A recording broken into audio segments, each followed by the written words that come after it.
το βούδ επίκεν κεφ, και κούιξεν τη φίλς. Το μαντρίν γομάτο μισαφίρτς και το τραπέζ φαΐα. Πρώτη φορά να εικονέντον σε μαντρία. Ο γάιδερον εκάτσε με τα πρόβατα, εμπροστά σοχτίνων. Ο οικοκύρτς λόγια καλά λέει για εκείνον, διέτον το λόγον, σκόν το ποτήρ, ο γάιδερον και θα χαλάν χατήρ.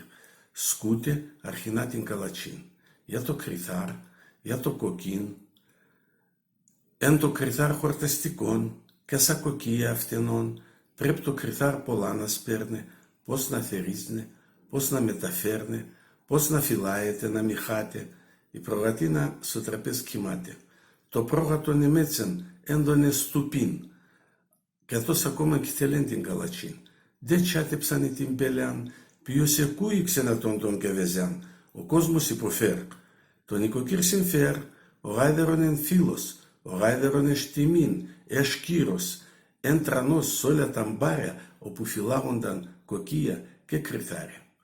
Και ξέρω εγώ όλον το σόινατ, ατός εν σεύτελος, και μητερίς το πόινατ, εμάς συμφέρ, θαμάζομαι το παλικάρ, τιμούματον, γιατί ες το κρυθάρ.